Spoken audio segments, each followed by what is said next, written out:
கொலை செய்தவர்களுக்கு அங்கீகாரம், வெற்றி வீரர்கள். மறுமுனையிலே ஒரு தாயின் கண்ணீர், மறுமுனையிலே அதை செய்தவர்களுக்கு வெற்றி நாயகர்கள் என்ற பெயர். அவன் சந்திரசேகரன், இளங்குமரன், ரஜிவன் ஆகியோருக்கு அங்க இருக்கும் மக்கள் எதிர்ப்பினை வெளிக்காட்டி அவர்களை அங்கிருந்து துரத்தி அனுப்புகிறார்கள். அந்த காணொளிகள் இருக்கின்றது.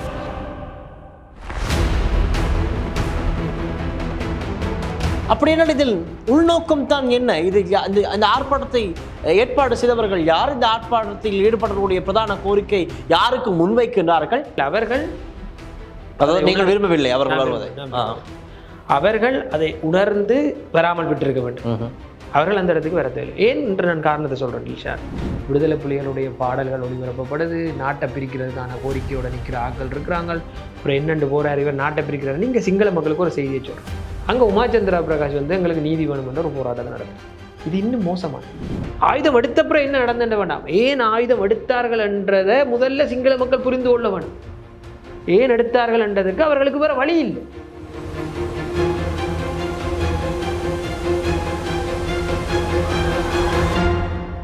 லங்காஸ்ரீ நேயர்களுக்கு வணக்கம்.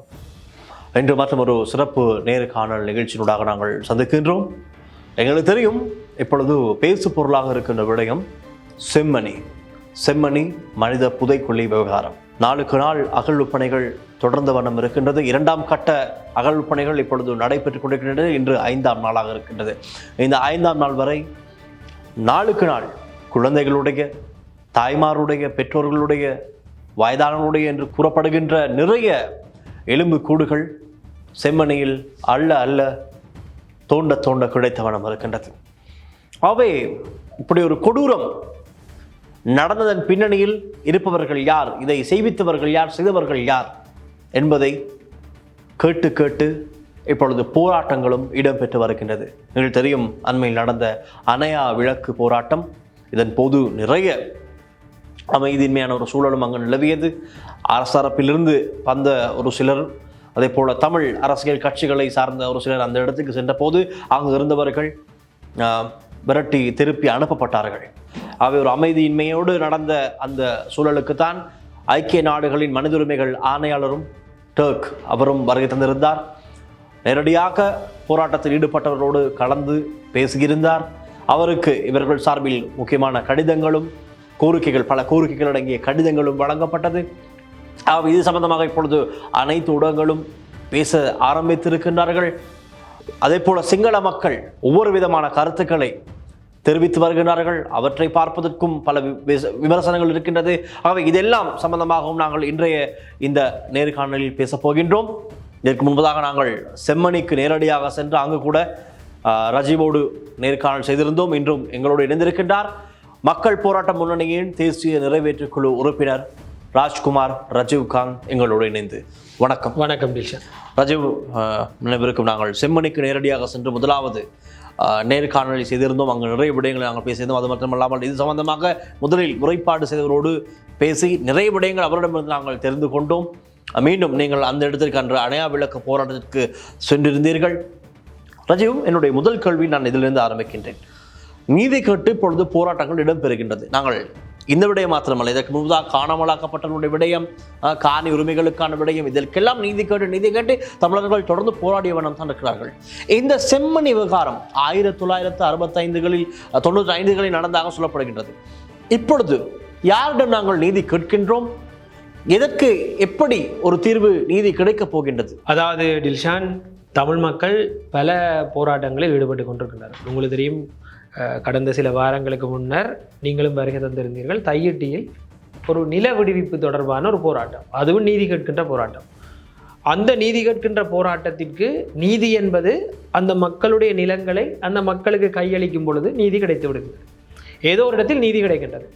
அதே போல ஒரு காணாமலாக்கப்பட்ட மகன் என்ன ஆனான் என்று கேட்கின்ற தாய்க்கான நீதி, அந்த மகனுக்கு என்ன நடந்தது என்பதை சொல்வதோடு அந்த பாதக செயலை செய்தவர்களுக்கான தண்டனையை வழங்குவதோடு அந்த நீதி பொறிமுறை ஒரு முடிவுக்கு வருகின்றது. ஆனால் பாதிக்கப்பட்டவர்களுடைய அந்த வருத்தம், அவர்கள் மனதில் இருக்கக்கூடிய அந்த காயங்கள் எல்லாம் அப்படியே தான் இருக்கு. நீதி வழங்குவதனூடாக அதை ஓரளவு எங்களுக்கு ஆற்ற முடியும். முழுமையாக அகற்ற முடியாவிட்டாலும் அவர்களுக்கு ஒரு நிம்மதி கிடைக்கும். இதுதான் அந்த நீதி காணாமலாக்கப்பட்டோர் தொடர்புடைய நீதி என்று நாங்கள் எதிர்பார்ப்போம். மறுமுனையில் எங்கள் அனைவருக்கும் நன்றாக தெரியும், யுத்த காலத்திலே இலங்கையினுடைய இராணுவம் தமிழ் மக்களை எவ்வாறு கையாண்ட என்பதை நாங்கள் நன்கு அறிவோம். நான் சிறுபராயத்தில் இருந்த பொழுது 2 முறை இடம்பெயர்ந்திருக்கின்றேன். அதன் பிற்பாடு நாங்கள் ஊருக்கு வந்த போதெல்லாம் அங்கு சுற்றி வளைப்பு என்கின்ற பேரில் எங்களை அழைப்பார்கள். நாங்கள் போய் வரிசையில் நிற்போம். தலையாட்டுவதற்கு ஒருத்தரை முகமூடி போட்டு வைத்திருப்பார்கள். அவர் யாரை பார்த்து தலையாட்டுகின்றாரோ ஒரு பஸ்ஸுக்குள் கட்டி வைத்திருப்பார்கள். அவர் யாரை பார்த்து தலையாட்டுகின்றாரோ அவரை கொண்டு போயிருந்தார். இந்த கொண்டு போனவர்கள் திரும்பியதாக சரித்திரம் இல்லை.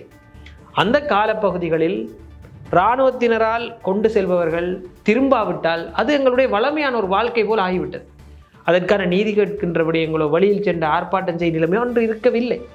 இன்று யுத்தம் முடிந்த காரணத்தால் எங்களுக்கு இது அரசியல் மயப்படுத்தக்கூடியதாக இருக்கின்றது. அன்று யார் போராடினாலும் யார் வழியில் வந்தாலும் அவர்களை சுட்டு கொன்று விட்டு அதனை விடுதலை புலிகள் மீதோ யார் மீதோ குற்றஞ்சாட்டி விட்டு நகர்கின்ற ஒரு வழக்கம் இருந்தது. இன்று அதை செய்ய முடியாது.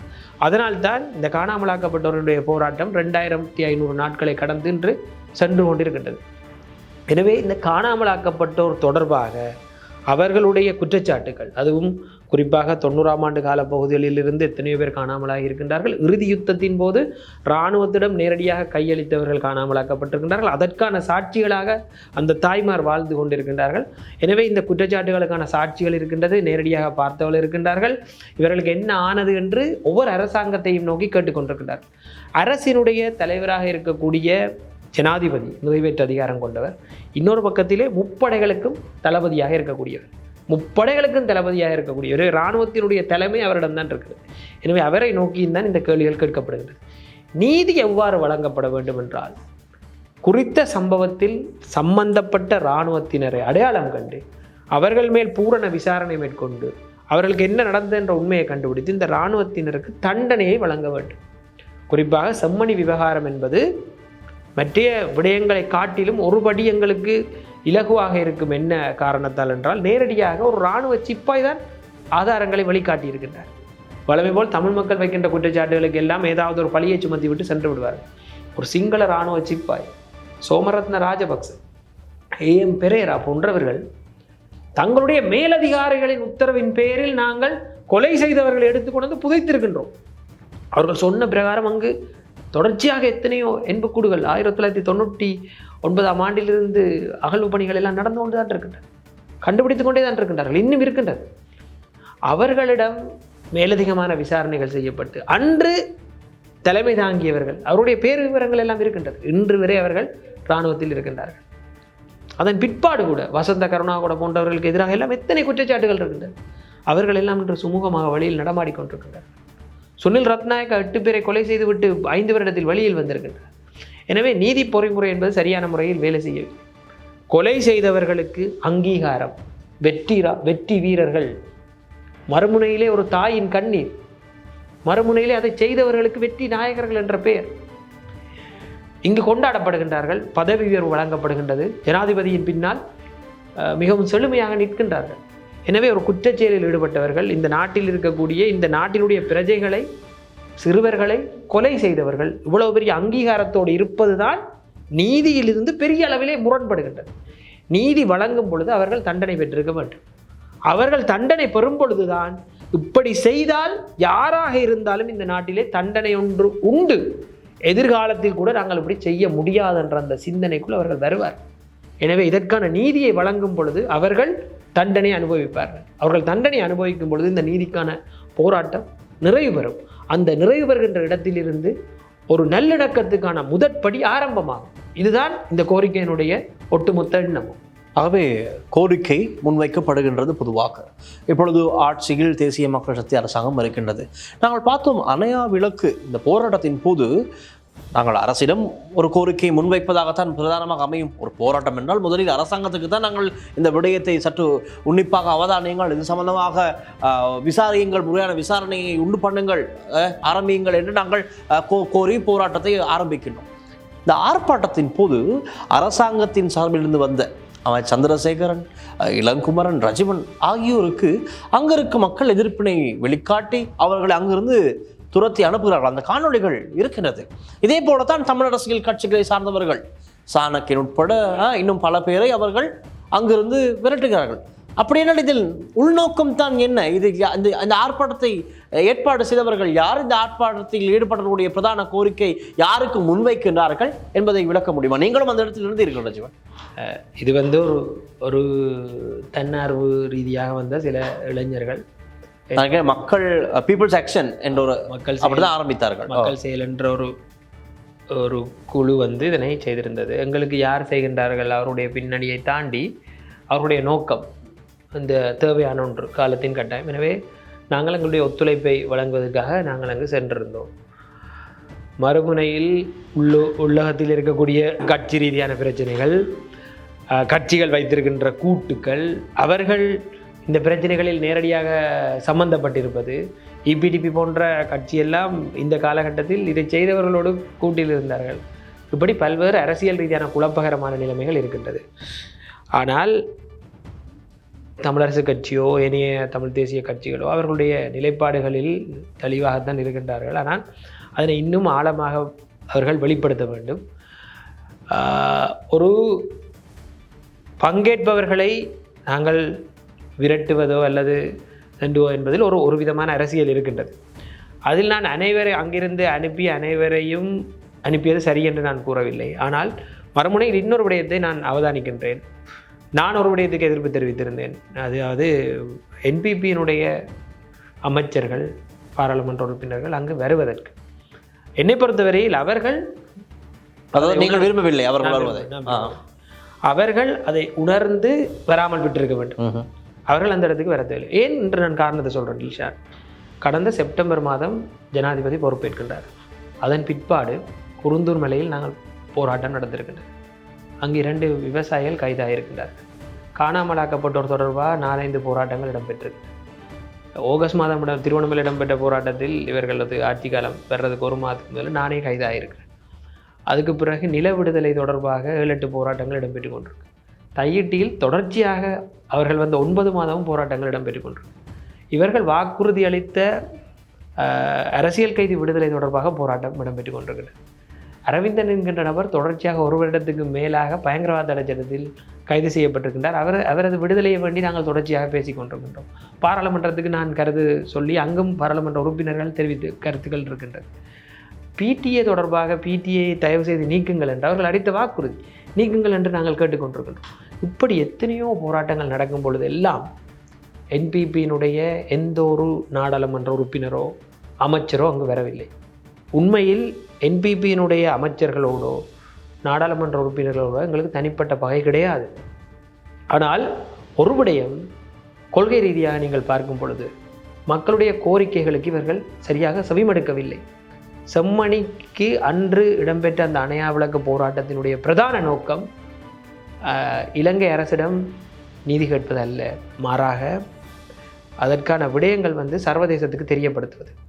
சர்வதேசம் இலங்கை அரசுக்கு ஒரு அழுத்தத்தை கொடுக்க வேண்டும் என்பது. ஏன்னா இலங்கை அரசு பாராமுகமாக இருப்பதால் தான் சர்வதேசத்தை நோக்கி நாங்கள் செல்ல வேண்டியிருக்கின்றது.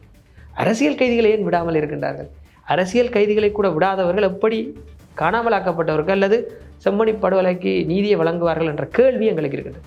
அரசாங்கம் தன்னுடைய செயற்பாட்டினுடைய தன்மையை முதலில் காட்ட வேண்டும். நாங்கள் ஏதாவது ஒரு விடயத்தை செய்கின்றோம் என்று காட்ட வேண்டும். பாராளுமன்றத்தில் இது தொடர்பாக பேச வேண்டும்.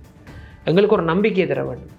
எனவே இவற்றையெல்லாம் தராமல் செய்வதாக சொன்ன விடயங்களையும் செய்யாமல் அவர்கள் திடீரென்று ஒரு சர்வதேச பிரதிநிதி வரும் பொழுது நாங்கள் மக்களிடம் இருக்கின்றோம் என்று சர்வதேசத்துக்கு காட்டுவதற்காக ஒரு அரசியல் பின்புலத்திலே அரசியல் விதமாக இதனை மாற்றுவதற்காக வருகை தந்தார்கள் என்பதுதான் என்னுடைய பார்வை.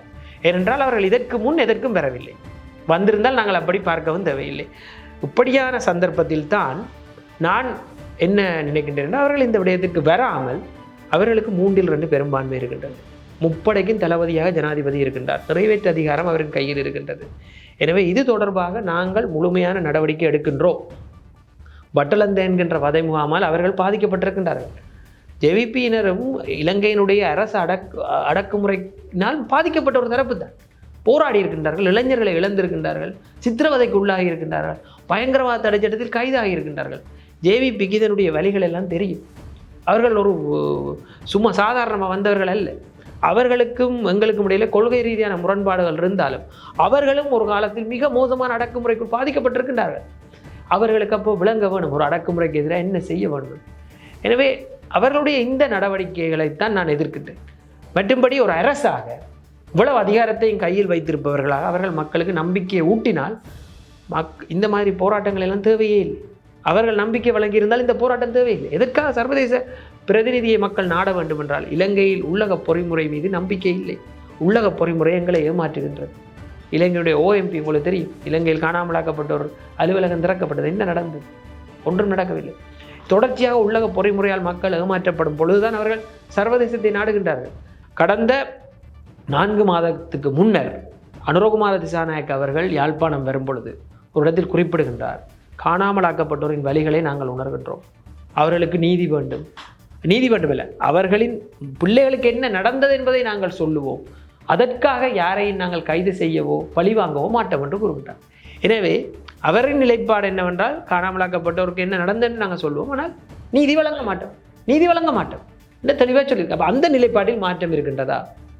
இதையெல்லாம் NPP-யினர் நாங்கள் அவர்களை எதிர்க்கின்றோம் அல்லது அவர்கள் மீது காழ்ப்புணர்வில் இருக்கின்றோம் என்பதை தாண்டி அவர்கள் உண்மையை புரிந்து கொண்டு எங்களுடைய கேள்விகளுக்கு பதில் சொல்ல வேண்டும். அதற்கான முயற்சிகளை செய்ய வேண்டும். காத்திரமாக செயற்படும் பொழுது மக்கள் அவர்களுக்கு வாக்களித்திருக்கின்றார்கள். இன்னும் காத்திரமாக செயற்படும் பொழுது இந்த போராட்டங்கள் இவ்வளவு பிரச்சனை எல்லாம் இருக்காது. அவர்களே வர வேண்டும் போராட்டத்துக்கு. அவர்கள் போராட்டத்தினுடைய பங்காளிகளாக இருக்க தேவையில்லை. போராட்டத்துக்கான நியாயத்தை வழங்குகின்ற இடத்தில் அவர்கள் இருக்கின்றார்கள். அவர்களின் போராட்டத்துக்கு வர வேண்டும். போராட்டம் என்பதே அதிகாரத்தை நோக்கி கேள்வி கேட்கின்ற ஒரு விடயம். உங்களுக்கு தெரியும், இங்கே ஒரு மாணவி, ராமநாதன் கல்லூரியிலே ஒரு மாணவி சில பிரச்சனைகளால் இறந்திருந்தார். அங்கே ஒரு மாபெரும் போராட்டம் இடம்பெற்றது. அந்த போராட்டம் அந்த ஆசிரியரை நோக்கி கேள்வி கேட்டு இடம்பெற்றது. அந்த ஆசிரியரும் அதிபரும் வந்து அந்த போராட்டத்தில் பங்கேற்க முடியுமா? இல்லை. அதே நிலப்பாடு தான் முப்பட தளபதியா ஜனாதிபதி இருக்கிற சமயத்தில் இவங்க அங்கே வரையல. ஏனென்றால் அவர்களை நோக்கி தானே கேள்வி கேட்கிறோம். இது இராணுவத்தால் நடத்தப்பட்டேன்டா, இராணுவத்தால் நடத்தப்பட்டு நாங்களும் வந்து நிற்கிறோம் என்று சொல்லல. அவங்கள் இன்றைக்கு பதில்தார் இடத்திலேயும் நீதியை வழங்கக்கூடிய இடத்திலையும் இருக்கு. அவர்கள் தங்களோட அதிகாரத்தை பயன்படுத்தும். எங்கள்ட அதிகாரம் இருக்கு, நாங்கள் இராணுவத்தின் பேரில் எடுக்கிறோம், சோமரத்ன ராஜபக்சவோட மீள ஒரு விசாரணை ஆரம்பிக்கிறோம், தமிழ் மக்களுக்கான நீதியை வழங்குவோம் என்று கூறினால் அதுக்கு பிறகு ஏன் போராட போறாங்க? இதுதான் அதில் இருக்க சிக்கல். ரைட். அதே மாதிரி தான் மற்றொரு இதை நாடகம் என்று கூட நான் சொல்லலாம். SJB இலங்கையின் பிரதான எதிர்க்கட்சி கொழும்பில் நடக்கின்ற ஊடக சந்திப்புகளின் போது அவர்கள் கதைப்பது வேறு.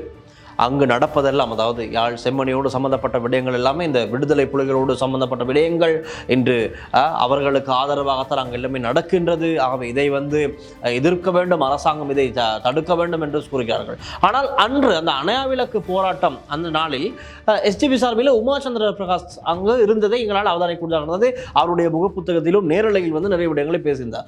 இந்த விடயத்தை நீங்கள் எப்படி பார்க்கிறீர்கள்? நீங்கள் கூட உங்களுடைய முகப்புத்தகம் இது சம்பந்தமாக ஒரு பதிவினை பதிவிட்டிருந்தீர்கள். டீல்ஷான், எங்களுக்கு யாரோடும் எந்த பிரச்சனையும் இல்லை. ஆனால் என்னை பொறுத்த வரைக்கும் இப்போ நான் கொழும்பில் சிங்களவர்களை அதிகம் கொண்ட ஒரு கட்சியில் தான் நாங்கள் இணைப்பில் இருக்கிறோம், ஒரு அலையன்ஸில் இருக்கிறோம். நீங்கள் ஒரு கட்சியில் இருக்கும் பொழுது கட்சி கண்டு இருக்கக்கூடியது ஒரு நிலைப்பாடு தான். தென்னிலங்கைக்கு ஒரு நிலைப்பாடும் வடக்கில் ஒரு நிலைப்பாடும் என்று நீண்ட காலமாக சிங்கள கட்சிகள் இங்கே ஏமாற்றி கொண்டு தான் இருக்குது. அங்கே வந்து ஒன்றை சொல்கிறது அப்படியே மாற்றி தென்னிலங்கையில் வேறு ஒன்றை சொல்கிறது. SJBயும் இதற்கு சஜித்தினுடைய ஐக்கிய மக்கள் சக்தியும் வந்து இதற்கு எந்த விதத்திலையும் வேறுபட்ட ஒன்று இல்லை. SJB வந்து என்ன செய்தென்றால் தங்களுடைய தமிழ் பிரதிநிதிகளை அனுப்பி NPPக்கு எதிரான ஒரு அந்த விடயங்களை தங்களுக்கு சாதகமாக பயன்படுத்தி கொள்கின்றனர். இது எதிர்க்கட்சியினுடைய செயல்பாடு. இது ஒரு அரசாங்கத்துக்கு அழுத்தம் கொடுப்போம் அங்கே போய் என்று செய்கிறாங்க. அதே சமயத்தில் மறுமுனையில் இங்கே வந்து தங்களுடைய இனவாத உறுப்பினர்களை வச்சு பண்டார என்ற ஒரு உறுப்பினர், நேற்று பார்த்தேன் இன்னொரு ஆள் பேர் ஞாபகம் இல்லை, அவர் அந்த பண்டார என்ற அனுராதபுரத்தை சேர்ந்த அந்த பாராளுமன்ற உறுப்பினர் என்ன சொல்கின்றார் என்றால், சந்திரசேகரன் எதற்காக இங்கே போயிருக்கிறார் அந்த அணையாவிளக்கு போராட்டத்துக்கு, அங்கே விடுதலை புலிகளுடைய பாடல்கள் ஒளிபரப்பப்படுது, நாட்டை பிரிக்கிறதுக்கான கோரிக்கையோட நிற்கிற ஆட்கள் இருக்கிறாங்க, அப்புறம் என்னென்று போகிறார் இவர் நாட்டை பிரிக்கிறார். நீங்கள் சிங்கள மக்களுக்கு ஒரு செய்தியை சொல்கிறேன், சிங்கள மக்களுக்கு செய்ய சொல்லி இது ஒரு புலியின் போராட்டம் பண்ணி இங்கே சொல்கிறாங்க. அங்கே உமாச்சந்திர பிரகாஷ் வந்து எங்களுக்கு நீதி வேணுமென்ற ஒரு போராட்டத்தை நடத்துகிறேன். இது இன்னும் மோசமானது. உண்மையை சொல்ல போனால் இது என்பிபியோட மோசமான ஒரு செயல். ஏன்னா என்பிபி எல்லா இடத்துலையும் ஓரளவுக்கு ஒரே விஷயத்தை சொல்லு, ரைட்? நீங்கள் கெட்டவனாகவே இருந்துட்டு போங்க எல்லாருக்கும். ஆனால் ஒரு ஆக்களுக்கு தலையையும் இன்னொரு ஆளுக்கு வாழையும் காட்டுறது மிகவும் மோசமான செயல். ஏன்னா உங்களுக்கு நிலைப்பாடு இல்லை. என்னை பொறுத்தவரையில் மனோகணேசன் போன்ற தமிழ் மக்களின் பிரச்சனைகளை நன்கு அறிந்தவர், மிக நீண்ட காலமாக தமிழ் மக்களுடைய போராட்டங்களில் காத்திரமாக பங்கேற்றவர்கள், பங்காளிகளாக இருக்கக்கூடிய இந்த கட்சியில் இவ்வளவு மோசமாக இனவாதத்தை கேவலமாக கதைத்து கொண்டிருப்பவர்களை பார்த்து கொண்டிருப்பது மிகவும் மோசமானது. மஹிந்தவினுடைய திறப்பை விட இன்றைக்கு மோசமாக கழிச்சு கொண்டிருக்காங்க. கடந்த 4 நாளாக நான் பார்த்து கொண்டிருக்கேன். மிக மோசமான இனவாதத்தை பேசி கொண்டிருக்கின்றார்கள். உமாச்சந்திரா பிரகாஷ் உண்மையிலே இதே சுத்தியோடு அங்கே வந்திருக்கின்றாரா என்பதில் பாரிய சந்தேகம் இருக்கின்றது. இப்படிப்பட்ட ஒரு கட்சியில் இருந்துள்ள அவர் இதுக்கு இந்த கட்சியின் பிரதி செயலாளர். இப்போ கட்சியில் சொல்ல மாட்டாங்க இந்த நிலைப்பாடு தான் கட்சிக்கு இருக்கக்கூடியது ஒரு நிலைப்பாடு. செம்மணி புதைகுடி தொடர்பாக எங்களுக்கு இருக்க நிலைப்பாடு தான். அதை தோண்ட வேணும், அதுக்கான நீதியை பெற்றுக் கொடுக்கணும். இங்கே இருந்து என்ன சொல்கிறீங்க, இது விடுதலை புலின்ட்டு அது தண்டு மாற்றி கதைக்கிறீங்க. அப்போ உங்களோட கட்சி அரசியல் லாபம் தேடுவதற்காக என்னவும் செய்து கொண்டு இருக்கு. இது படு கேவலமான ஒரு வேலை, கேவலமான அரசியல். அப்போ எனவே எதிர்க்கட்சியாக ஐக்கிய மக்கள் சக்தியினுடைய செயற்பாடு எந்த வகையிலையும் எங்களுக்கு சாதகமாய். ராஜீவ், இப்போ இது சம்பந்தமாக நாங்கள் இப்போ அரசியல் ரீதியாக நாங்கள் நிறைய பேசிட்டோம். நாடு ரீதியாக பார்க்கும்போது இந்த செம்மணி சம்பந்தமாக இப்போ சமூக ஊடகங்கள், சமூக வலைத்தளங்கள் பேச ஆரம்பித்திருக்கின்றார்கள். யார் யார் பேசவில்லை என்று நாங்கள் கூறினோமோ இப்பொழுது அவர்கள் சற்று பேச ஆரம்பித்திருக்கிறார்கள். இப்பொழுது இவர்கள் பேச ஆரம்பித்ததும் செம்மணி சம்பந்தமாக அதில் கீழே இருக்கின்ற சகோதர மொழி பேசுகின்ற மக்களுடைய கருத்துக்கள், சிங்கள மொழி மக்களுடைய கருத்துக்களை நாங்கள் உற்று நோக்குவோமானால் இது அங்கு நடந்தது அத்தனையுமே விடுதலை புலிகளால் செய்யப்பட்டது. அங்கு இருந்தவர் கிடப்பவர்கள் அந்த எலும்புக்கூடுகள் எல்லாம் சிங்களவர்களுடையது. இப்படியெல்லாம் உண்மைக்கு புறம்பான நிறைய விடயங்கள் பேசி வருகின்றார்கள். அதிலும் ஏராளமான இனவாதமான கருத்துக்களை தான் எங்களுக்கு ஆங்காங்கே காணக்கூடியதாக இருக்கின்றது. பார்க்கும்போது ஒரு சிலர்கள் வேதனையாகவும் இருக்கின்றது. என்னடாது இப்படியெல்லாம் பேசுகிறார்கள் என்று. இந்த விடயத்தை நீங்கள் எப்படி பார்க்கிறீர்கள் ராஜீவ்? காரணம், தென்னிலங்கையில் 2006 நான் என்னுடைய கல்விக்காக இங்கே வந்ததிலிருந்து இங்கு பல காலம் இங்கு தான் இருக்கிறேன். இந்த சிங்கள மக்களோடு பழகக்கூடிய வாய்ப்புகள் எல்லாம் நிறையவே இருந்திருக்கிறது. பொதுவாகவே சிங்கள மக்கள் பெரும்பான்மையாக வாழும் சிறுபான்மை மனதை கொண்டவர். தங்களை யாராவது பிடிச்சிட்டு போயிடுவாங்க, தங்கள் இடத்தை அபகரிச்சிடுவாங்கன்னு தான் 75 வருடமாக அவர்கள் தமிழர்களுக்கு எதிராகவும் முஸ்லீமுக்கு எதிராகவும் ஆங்காங்கே பிரச்சனைகளை கிளறி விட்டு கொண்டிருப்பார். அவர்கள் இந்த நாட்டினுடைய ஒட்டுமொத்த வளர்ச்சி தொடர்பாக சிந்தித்ததில்லை. ஏனைய இனங்களுக்கான சம உரிமையை வழங்கி அவர்களோடு ஒரு சகோதரர்களாக வாழ்கிறதுக்கான அடிப்படை வேலை திட்டங்களை அவர்களை செய்கிறதில்லை. இது ஒரு சிங்கள நாடு, பௌத்த நாடுன்னு இந்த நாட்டை எவ்வளோ தூரம் கீழே கொண்டு போயிலுமோ, பொருளாதார ரீதியாக நலிவடைய வைக்கலுமோ, சிறந்த அறிவாளிகளை வெளியேற்ற எல்லாம் செய்து இந்த நாட்டை நாசமாக்கி வச்சிருக்கிறான். அடுத்த இன்னொரு பிரச்சனை என்னென்றால், விடுதலை புலிகள் தொடர்பாக இந்த விடுதலை புலிகளுடைய ஆயுத போராட்டத்துக்கு முன்னரே படு மோசமான அடக்குமுறையில் தான் எங்களுடைய தமிழ் மக்கள் இருந்திருக்காங்க. இன ரீதியான ஒடுக்குமுறை ஒன்று இருந்திருக்கு. தனி சிங்கள சட்டம் பெரிய அளவில் பாதிப்பு ஏற்படுத்திச்சு. அதுக்கு பிறகு பல்கலைக்கழகத்துக்கு நுழைகிறதுக்கான அந்த தரப்படுத்தல் முறமாற்றத்தை கொண்டு வந்து தமிழாக்களுக்கு அதில் அடித்தாங்க. 83ஆம் ஆண்டு கொழும்பிலே ஒரு மாபெரும் கலவரம் இடம்பெற்று எவ்வளோ தமிழர்கள் கொல்லப்பட்டார்கள். இந்த ஜூலை இந்த வருது. அதுக்கு பிறகு யாழ் நூலகம் எரிக்கப்பட்டது. இதெல்லாம் விடுதலை புலிகள் வர்றதுக்கு முதல் நடந்த விஷயங்கள். விடுதலை புலிகள் இவ்வளோ பெருசாக வளர்கிறதுக்கு முதல் நடந்த விஷயங்கள். இப்போ தமிழ் மக்களை ஆயுதத்தை கொண்டும் அதிகாரத்தை கொண்டும் மிக மோசமாக ஒரு ஒடுக்குமுறை செய்தது தான் தேவையில்லாமல் இந்த பல ஆயுத குழுக்கள் அன்றைக்கு உருவாக்கிச்சு. பலர் ஆயுதம் எடுத்தார்கள். டக்ளஸ் தேவானந்தா உட்பட பலர் ஏன் ஆயுதம் எடுத்தார்கள், ஆயுதம் எடுத்தப்புறம் என்ன நடந்துட வேண்டாம், ஏன் ஆயுதம் எடுத்தார்கள் என்றதை முதல்ல சிங்கள மக்கள் புரிந்து கொள்ள வேணும். ஏன் எடுத்தார்கள் என்றதுக்கு அவர்களுக்கு வேறு வழி இல்லை. ஆயுதம் எடுப்பதை யாருமே விரும்புவதில்லை. ஆயுதம் எல்லாரையும் கொல்லும், ஆயுதம் எல்லாரையும் காயப்படுத்து. ஏன் ஆயுதம் எடுத்தார்கள் என்பதற்கான அந்த வேர், அந்த அடிப்படை, அந்த ரூட் கோஸ் என்னன்றதை முதல்ல சிங்கள மக்கள் தேட ஆரம்பிக்க வேண்டும். சிங்கள மக்களுக்கு அதுக்கான ஒரு சிந்தனையே இல்லை. அவர்கள் ஆள் மனதில் இந்த பௌத்த சிங்களம் என்கின்ற அந்த பேரினவாத தன்மையும் இனவாத தன்மையும் ஊறி போயிருக்கு. அதுலேருந்து வெளியில் வரணும். அதுலேருந்து வெளியில் வராமல் இந்த நாடு முன்னேறா. இனவாதத்தில் தோய்ந்த, மதவாதத்தில் தோய்ந்த எந்த நாட்டும் முன்னேற்ற பாதையை அடைந்ததில்லை. இந்த 21ஆம் நூற்றாண்டில் எத்தனையோ முன்னேற்றகரமான நாடுகளை நாங்கள் பார்க்குறோம். இன்றைக்கு சிங்கள மக்களே எவ்வளவு நாடுகளில் பிறந்து வாழ்கின்றார்கள். அவர்கள் எவ்வளவு நாடு அங்கீகரித்து எவ்வளோ சம அந்தஸ்தை கொடுத்து வாழ வைக்குது. அதற்கமை அவர்கள் தமிழ் மக்களை தங்களுடைய போட்டியாளர்களாக, அல்லது தாங்கள் வென்று விட்டோம் என்ற மமதையில் பார்க்கக்கூடாது. யுத்தம் என்பது வெற்றி அல்ல. உங்களுடைய சக இதே நாட்டினுடைய பிரஜைகள் கொத்து கொத்தாக கொல்லப்பட்டு முடிக்கப்பட்டதான் யுத்தம். யுத்தம் என்பது ஒரு இரத்த கரையோடு, இரத்த ஆறு, இரத்த வெள்ளத்தோடு முடிக்கப்பட்ட ஒரு துன்பகரமான சம்பவம், ஒரு துயரகரமான சம்பவம் என்பதை முதலில் சிங்கள மக்கள் புரிந்து கொள்ள வேண்டும். முதலாவது இந்த யுத்தத்திற்கான ஆரம்ப கட்டங்களை தேட வேண்டும். யுத்தத்தை வெற்றியாக கொண்டாட முடியாது ஏனென்றால் இதே நாட்டில் இருக்கக்கூடிய இன்னொரு பிரஜை இறந்து சதைகளாக சிதறி கைகால்களை இழந்து குழந்தைகள் இறந்து தான் அந்த யுத்தம் முடிந்தது.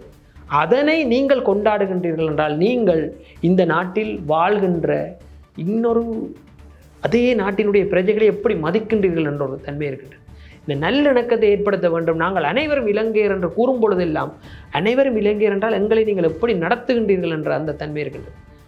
ஒரு இராணுவ வீரரால் ஒரு சிங்களவர் கொல்லப்பட்டாலும் சரி, ஒரு தமிழர் கொல்லப்பட்டாலும் சரி, இலங்கை நாட்டு பிரஜை ஒருவன் கொல்லப்பட்டிருக்கிறான், அந்த நியாயம் இவர்களிடம் இல்லை. கொல்லப்பட்ட தமிழர் என்றால் அதுக்கு வேறொரு பெயர் வழங்கி இராணுவத்தை கௌரவிக்கின்றார்கள். இதே சிங்களவருக்கு எது நடந்தால் அறகலையில் இராணுவத்தினர் அடிக்கும் பொழுது இராணுவத்தை பேசிக்கொண்டே தெரிஞ்சாங்க. நான் பார்த்துக்கொண்டே இருக்கேன். நான் பார்த்தீங்க, நீங்களும் பார்த்தீங்க. இப்போ இன்றைக்கு தமிழ் மக்களை இராணுவம் எது செய்திருக்கும்ன்றே இல்லை. தமிழ் மக்களை அதை என்ன மனநிலை என்றால் தமிழ் மக்களை செய்தால் பிரச்சனை இல்லை என்ற அந்த மனநிலையும் இலங்கையில் சிங்களாக்கள் 2 விஷயத்தை பெரிய வெற்றியாக இன்றைக்கு வரைக்கும் பேசிக்கொண்டிருக்காங்க. 96ஆம் ஆண்டு வேர்ல்ட் கப் வின் பண்ணினது, 96 வேர்ல்ட் கப் வின் பண்ணது. அதுக்கு பிறகு இந்த யுத்த வெற்றி. என்ன பிரச்சனை? இவர்களுக்கு வெற்றி இல்லை. இவர்கள் வாழ்விலே இந்த இலங்கையினுடைய வரலாற்றிலே மாபெரும் வெற்றிகள் இல்லை. இவர்கள் தமிழ் மக்களினுடைய உணர்வுகளை புரிந்து அவர்களை வெல்லப்படும். அவர்கள் பலவீனமானவர்கள் எப்படி என்றால் எண்ணிக்கை அடிப்படையில், அதிகார அடிப்படையில். அவர்கள் ஜனாதிபதியோ பாராளுமன்றமோ அவர்கள கையில் இல்லை. அவர்கள் அதிகாரமற்றவர்கள், எண்ணிக்கையில் குறைந்தவர்கள். எனவே அவர்களை நீங்கள் பாதுகாக்க வேணும். அவர்களுக்காக நீங்கள்லாம் குரல் கொடுக்கணும். உங்களில் பெருந்தரப்பு அவர்களுக்காக குரல் கொடுக்கணும். இல்லை, கை வைக்காத, அவங்க சின்னாக்கள், அவங்க இந்த இடத்துல இருக்கட்டும், அவங்க எங்களோட சகோதரர்கள், எங்களோட இந்த இலங்கையில் வாழ்கிறவர்கள், அவர்களை நீங்கள் எப்படி இதெல்லாம் என்னத்துக்கு அவர்கள் இருக்கிற இடத்துல மட்டும் 70% இராணுவத்தை குவிச்சு வைத்திருக்கீங்க? என்னத்துக்கு அவர்கள் இருக்கிற இடத்துல இவ்வளவு சிங்கள போலீஸ் மட்டும் இருக்கிறாங்க? என்னத்துக்கு எங்கே போனாலும் எல்லாம் சிங்களத்தில் இருக்கு, ஏன் தமிழில் இல்லை என்றெல்லாம் உண்மையான ஒரு சிங்கள ஆக்கள் கேள்வி கேட்கணும். சிங்கள மக்களுடைய மனநிலை மாறாமல், அவர்களுடைய சிந்தனையில் மாற்றம் பெறாமல் இங்கு ஒரு இலங்கை என்ற விடயத்தை கட்டியெழுப்பலை. இதனால்தான் என்பிபியினர் அனைவரும் ஒரு இலங்கையராக வாருங்கள் என்ற விடயத்தில் நான் உடன்படுறேன். முதலாவது இலங்கையினுடைய அரசியல் அமைப்பினூடாக 9ஆம் சரத்தினூடாக பௌத்தத்திற்கு முன்னுரிமை கொடுத்திருக்கின்ற இந்த தன்மையை முதல்ல மாற்றணும். என்ற பௌத்த முன்னுரிமை என்றது இன்றைக்கு வரைக்கும் அதை தவறாகத்தான் பயன்படுத்தி கொண்டிருக்கு. ரைட். இறுதியாக நான் இந்த நேர்காணலை முடிப்பதற்கு முன்பாக ராஜீவிடம் கேட்கின்றேன். காரணம், நேற்றைய தினம் பிமல் ரத்நாயக்க அவர் ஊடகங்களுக்கு சொல்கின்றார், இந்த செம்மணி விவகாரம் சம்பந்தமாக முழுமையான ஒரு விசாரணை இடம்பெறும். இந்த நோண்ட வருகின்ற எலும்பு கூடுகள் வெளிநாடுகளுக்கு அனுப்பி பரிசோதிக்கப்படும் என்று. இப்பொழுது அதுக்கான வசதிகள் இலங்கையில் குறைவாக நம்பிக்கை இருக்கின்றதா? அப்படியாவது இந்த செயற்பாடு கொஞ்சம் தீவிரமாக இடம்பெறும், முறையான ஒரு விசாரணை நடைபெற்று உண்மை தன்மைகள் வெளியே வரும் என்று. இல்லை, அவர் அந்த பரிசோதனைக்காக அந்த கார்பன் சேர்த்துட்டு அந்த இயந்திரத்தை தங்களுக்கு இலவசமாக தரும்படி ஐநாவிடம் கேட்டிருக்கின்றார். என்னை பொறுத்தவரையில் ஒரு அரசாங்கமாக என்பிபியினர் செய்ய வேண்டியது இதுதான். என்பிபியினர் இது இந்த விஷயம் முடிஞ்ச பிறகு சொல்லியிருக்கிறாங்க, முதலே சொல்லியிருக்க வேணும். என்பிபியினர் தாமதிக்காமல் இழுபறிப்படாமல் ஒவ்வொரு விடயங்களையும் உடனடியாக மக்களுக்கு தெரியப்படுத்த வேண்டும். மக்கள் கொதித்தெழுந்து ஆர்ப்பாட்டங்கள் செய்து குளறுபடிகள் வர முதல்ல உண்மையிலே என்பிபியினருக்கு ஒரு இதய சுத்தியோட செயற்படுவார்களாக இருந்தால் முதலில் இந்த அரசியல் கைதிகளை விடுதலை செய்யணும். அவர்கள் 30 வருடத்துக்கு மேலே இருந்துட்டார்கள். அதில் பலருக்கு என்னத்துக்காக இருக்கிறோம்னு கூட தெரியாது. பயங்கரவாத தடைச்சட்டத்தில் தடுத்து வைத்திருக்கார்கள், விடுதலை செய்ய வேணும்.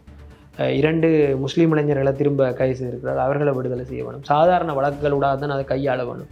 இவ்வளோ பெரிய உரிமை முறைகள் எல்லாம் இடம்பெறக்கூடாது. இதே போல் அடுத்த ஸ்டெப்பாக இப்படியான விடயங்கள் இந்த நம்பிக்கையை முதல்ல ஏற்படுத்தட்டும், சொன்ன விடயத்தை செய்யட்டும்.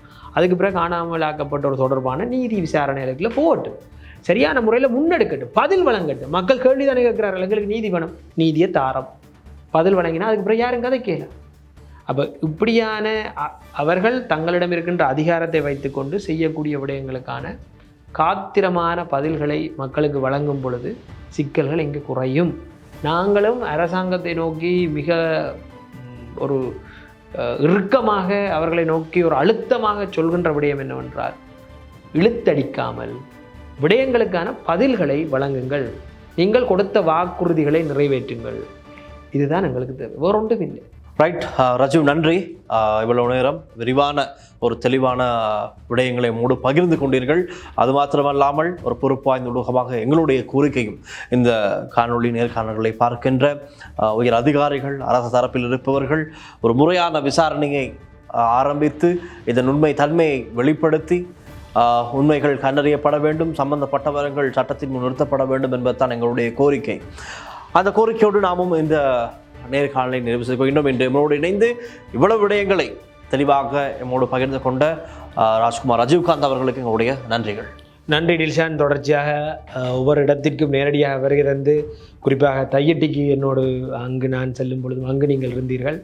அதேபோல் நேரடியாக செம்மணி விவகாரத்திலும் சென்று அங்கிருக்கின்ற பல விடயங்களை எங்களுடைய தமிழ் மக்களுக்கு உள்நாட்டிலும் வெளிநாட்டிலும் பல தகவல்களை அவர்கள் மனதிலும் ஒரு சகல விடயங்களையும் சென்று சேரக்கூடிய ஒரு சேவையை செய்து கொண்டிருக்கிறீர்கள். மிக்க நன்றி.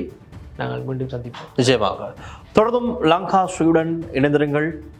மற்றும் இன்னும் பல விடயங்களை வெளிக்கொண்டு வருகின்ற இன்னும் ஏராளமான காணொளிகள் உங்களுக்கு தொடர்ச்சியாக வழங்க நாம் தயார்.